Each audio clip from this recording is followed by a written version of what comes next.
to clarify the Narayana, or what the inner earth beings call the Dakini there, from the Pleiades. And they abide on the Isle of Sewestra. So I have been calling them Narayana at times, saying Narayana Dakini, and sometimes saying the Dakini of Sewestra or Sewestra Dakini. Apologies for any confusion. So now we see the Narayana of Sewestra arriving on their isle. And what is the first order of business? Well, it is establishing their area, they have brought with them the sacred objects, the sacred tools and histories needed to begin their work in the inner earth and for the entire planet. They need to establish these things and build buildings and place them in the right order. How they build is another matter, because we're talking about 12 women, but they have advanced technologies. Now, when they arrived in Sewestra, Seraphim was not Seraphim. It was a place, but what is there now? The city of Seraphim and the 3 towers that connect Seraphim to the new Earth star future. All of this was not there then. It would come later. And it was in the plan to come later. Not developed by the Dakini, but through the network of intelligence, the Dakini knew it would be coming in their future. When Seraphim was actually created, would have been akin to the time on our surface Earth of such personages as Shakespeare and sort of in that time frame. I'm using that name to apply to the time frame, but Shakespeare, the peasant, had nothing to do with it. However, De Vere, who actually wrote Shakespeare, did have a lot to do with it, as well as the others, such as Sir Francis Bacon and others who were part of an understanding of knowledges which came from Atlantis. Now, they didn't build Seraphim, but they had a hand in developing an overlaying consciousness that was injected into that. How Seraphim was built as a city, well, it was actually created as a hologram. The hologram was literally infused into that location like a blueprint. And then they used the inner earth persons, along with a lot of help from the Star Kindred, used the intuitive circuitry, which on the surface Earth is now being called Teslaphoresis, although Teslaphoresis is a very, very primitive version of the intuitive circuitry in the inner Earth. But they used intuitive circuitry to fill in the hologram. And that created the city, the basic city, the basic structures and buildings. So if we go to pre-Seraphim, in the same land areas, the Dakini, the Narayana, were really the first to build in that way, in that location. They had the ability to do the same thing on a much smaller scale, and that's how they created rather quickly their buildings, their grounds, all of that. Now, it is filled in with more manual labor, but even that is less manual than we understand it. And when the Dakini arrived on their isle, that island had already been prepared for them in some ways by personages of the inner earth, primarily the star kindred. So they were not alone in their work. And they were very much a part of the pre-preparation for the city of Seraphim and the whole gate connection with that region of the inner earth to the new earth star. They didn't perform the functions of creating it, but their presence there was facilitated. It facilitated the whole operation that was to come. Once established with their basic sacred geometry, that is the buildings and the landscaping and all that was necessary to create the geomancy they wished to live within, they began to look at their lineage and how they were going to perpetuate their presence as a working spiritual system within the inner earth, and most specifically within that region. So what I'm about to tell you took place over a long period of time, but it was very deliberate and had a purpose to be able to integrate within the civilizations of the inner earth their flame, their path. From among the population of the civilizations in the inner earth, there were those males who were prepared to become the fathers of children of the Dakini. And so the program of procreation began to perpetuate the lineage. Only females were born in this program. Both the star kindred and the inner earth kindred know how to create a path in the physical body that produces a female or a male, whichever they choose. However, generally, this is not done, not by the inner earth population.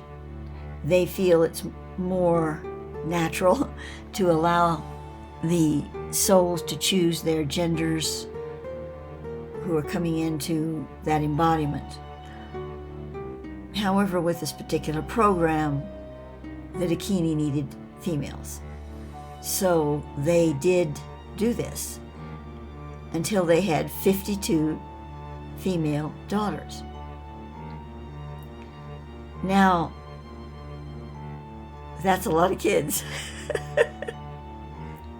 But they didn't have no one in the inner earth, but most especially in the area that was later to become Seraphim, had difficulties that we have in giving birth. Pregnancies, carrying a child, and they don't even carry it for 9 months. I think it's 4.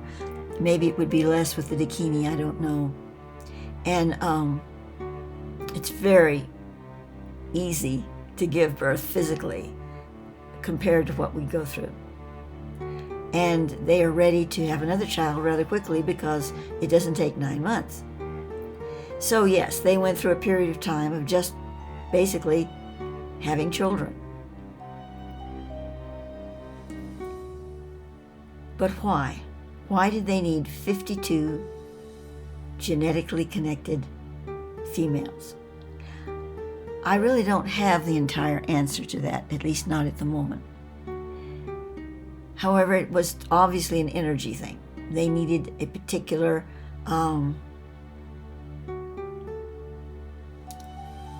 spiritual connection that required 52 human beings, human in the inner earth, from their Pleiadian bloodline.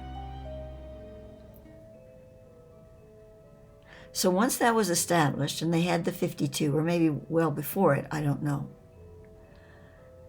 they also began a program that brought in other inner earth personages into their satellite groups. These were not only women, but men as well.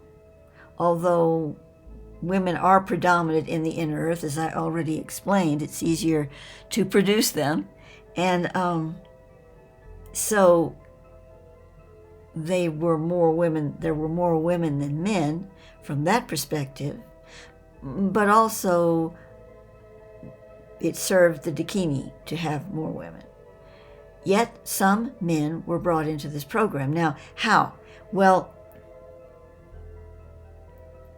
they were already born someplace else, and they were carefully selected and initiated, both men and women, to serve in the capacity of sort of a satellite grouping of Dakini. They aren't the actual Dakini, but they have their lives and their own paths in life, their own work, but they are also initiated Dakini out in the world.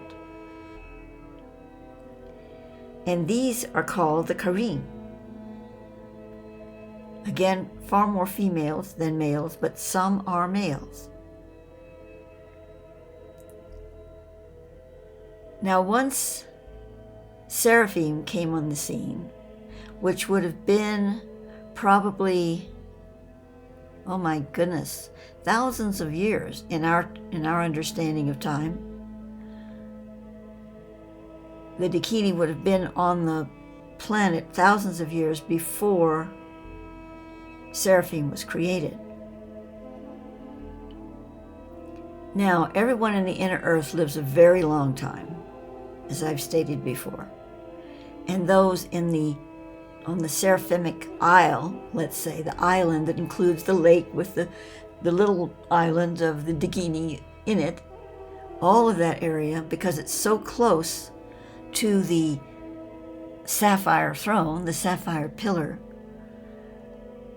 and for other reasons I imagine as well, but it's all part of the systemic function of the inner earth. That area is especially vibrant, and so the personages in that area live even longer than other people in the inner earth that have human genetics connected to them. So the original Narayana are still alive in the inner earth. They might live another 5,000, 6,000 years, which, if it is the case, they may be still living when LP40, Light Principle 40, happens and the whole planet, both inner and outer, ascend into the world system too. Very likely they'll still be here then. And that includes, of course, their 52 children.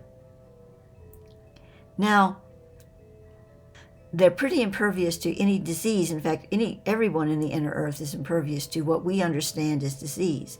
The only thing that wears down the living spectrum in the inner earth is the geomagnetic force fields, especially on the planet as a whole, and how they're affected with it in the inner earth right there with the central sun atoma. Their geomagnetic properties that they live in is different from what we're living in, but there is a similarity nonetheless, and everything winds down an entropic field, and they are in an entropic field still. They're not removed from Earth entirely.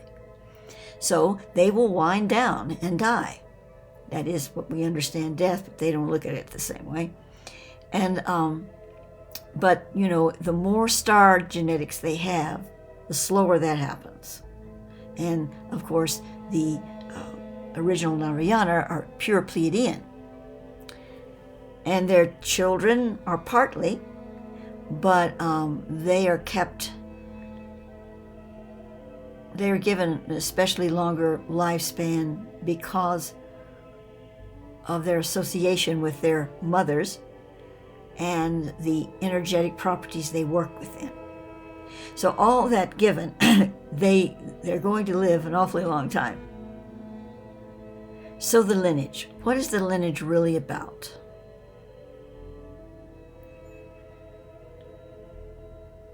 We would have to go back to what Thoth has given me in the past on the red and white roads, or the red and white paths. The red path being the blood path, and the white path being the Metatronic full light spectrum, the path of complete integration with spirit. The red path is known as the grail path as well, the blood lineage. But in the grail path has been injected the white stone, the white path, so that it is perpetuating in a far more higher frequency.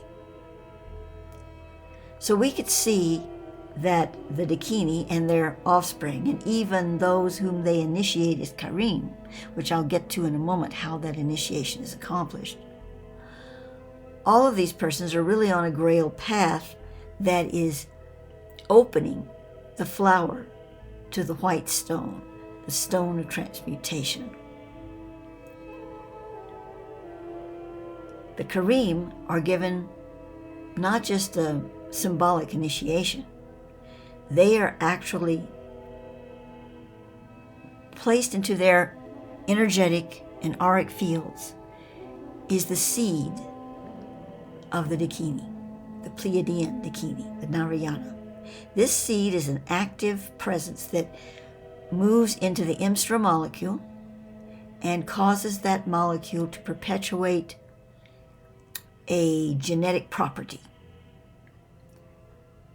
And that genetic property gives the Kareem a true touch, rather deep touch, of the Narayana frequency.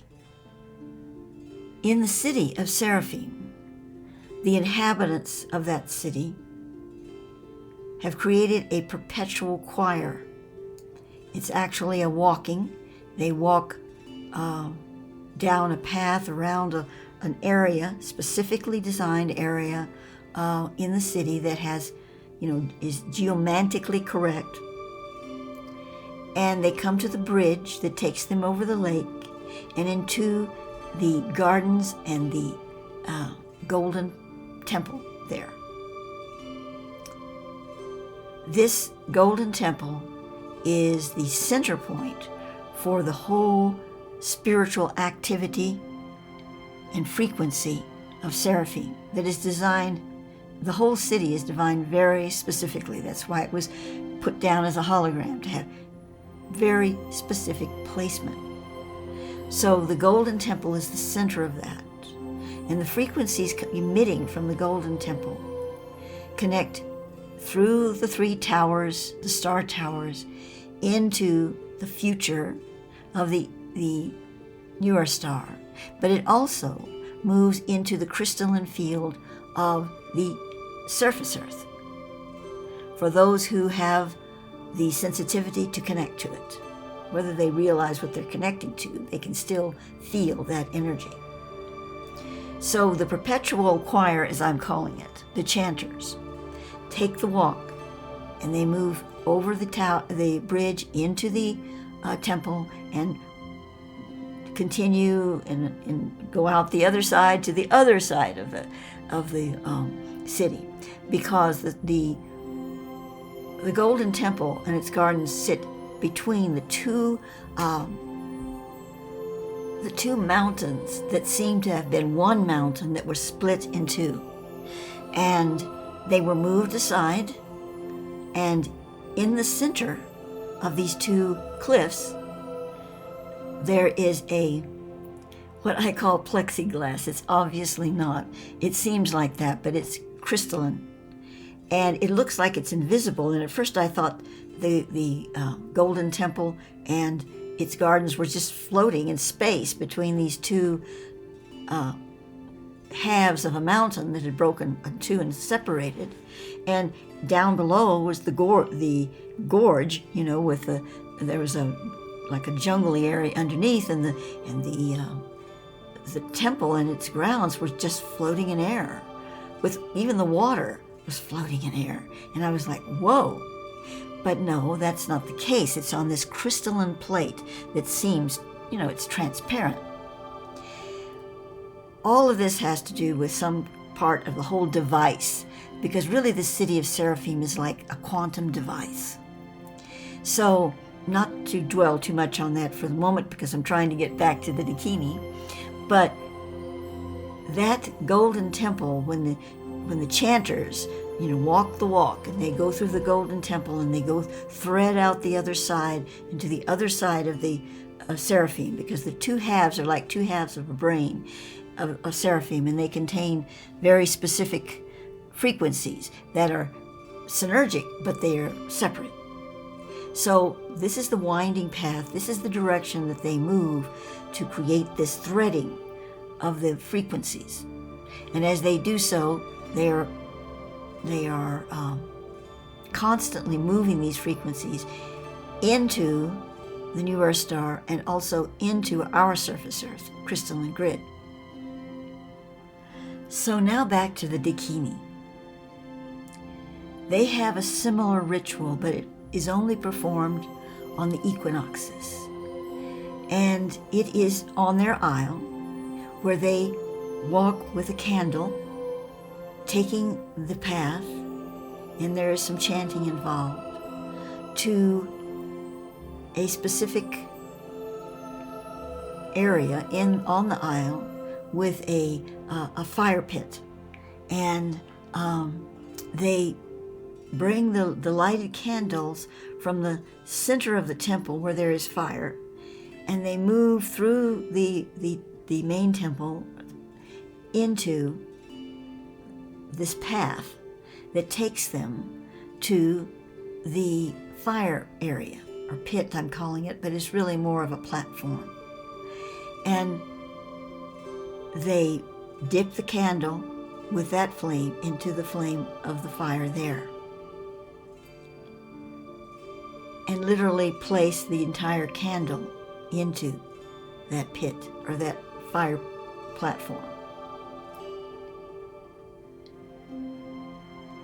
This for them is a way of acknowledging the returning of the spiritual fire from the center of the earth, central Sanatoma, back into the cosmic presence from whence they came. At the same time, on these equinoxes, the Kareem visit various locations in the inner earth, not just in Seraphim, with a candle procession. 3 to 5 to 6 of the Kareem do a candle procession to a particular place where symbolically the same thing is carried out. And it's not in every location in the inner earth, but there are certain places where they do this, and people gather to watch this happen. And that includes in Seraphim, where 3 or 4 of them will go into the Golden Temple to be able to perform that ceremony there as well.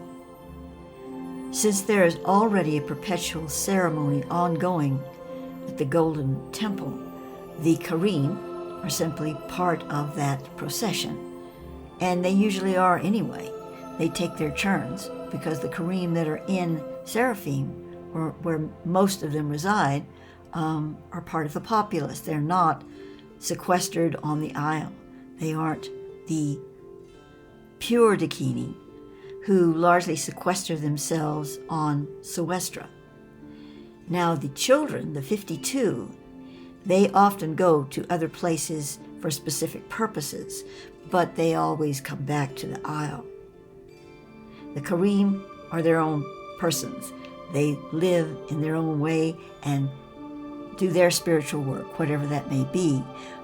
Usually the Kareem are shamans of some kind. Shamans by the definition in the inner earth, which is a little different in some ways. While most of the Kareem dwell on the greater Seraphim, there are those in other locations within the inner earth. In conclusion to this chapter,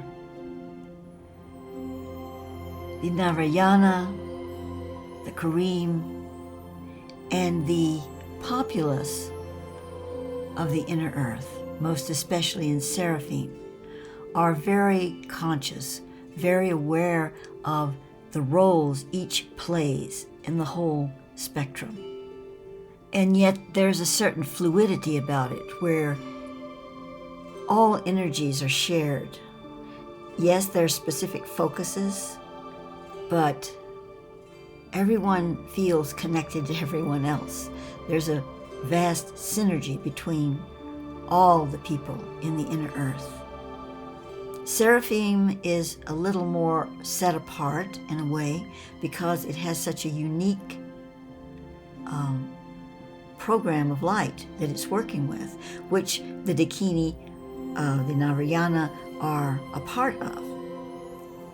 But even so, there's great acknowledgement and respect among the peoples of the Sacred Hollow. Each human being there and star kindred recognizing that they are all really one in the higher spirit and consciousness in which they abide in this planet. And they feel that way about us too on the surface earth. We are kind of their lost children. But they are not at all condescending. They see the surface earth dwellers as very much a part of their spiritual lineage, looking forward to the time when we are all united.